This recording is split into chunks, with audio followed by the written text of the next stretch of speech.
À tous, c'est l'heure de Menu Sport avec au programme aujourd'hui du football, bien sûr la Coupe de France, du basket en Eurocoupe et en NBA et puis les Jeux européens de Bakou. On est aujourd'hui à 100 jours du début de cette nouvelle grande compétition.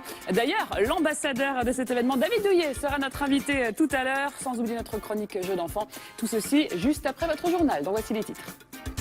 Comme on se retrouve 3 jours après s'être quitté en championnat au Stade Louis II, Parisiens et Monégasques s'affrontent à nouveau au Parc des Princes cette fois. Le match nul de ce dimanche a rappelé les difficultés offensives régulières du PSG cette saison. Pourtant, il faudra marquer ce soir, tout comme la semaine prochaine à Chelsea en Ligue des Champions. Alors l'inefficacité devant le but est-elle un mal profond au PSG? Élément de réponse avec Henri Niassia. Et dans le camp adverse, les Monégasques seront privés de leurs habituels défenseurs centraux, Andrea Raggi et Ricardo Turmer.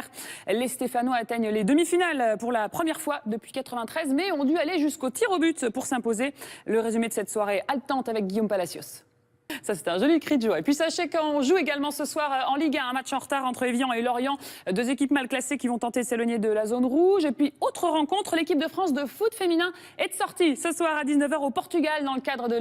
C'est le Portugal ce soir, le Danemark ce sera pour plus tard. On passe au basket avec la Coupe d'Europe que vous avez pu suivre hier soir en direct sur notre antenne. Le Paris-Levallois, dernier club français en 8e de finale, s'est imposé à domicile face aux Polonais de Zgorzelec de 3 petits points seulement. Le match retour en Pologne s'annonce plutôt rude. Cédric Ferreira. Il est meilleur en français qu'en anglais, Greg Beugnot. Allez, on traverse l'Atlantique pour les résultats NBA de la nuit. 7 matchs au programme. Un beau duel de Frenchie entre Joachim Noah et Kevin Serafin lors de la victoire des Bulls sur Washington. Beaucoup moins de suspense entre Cleveland et Boston. LeBron James et sa bande l'ont largement emporté. On fait le point avec Aurélia Collin.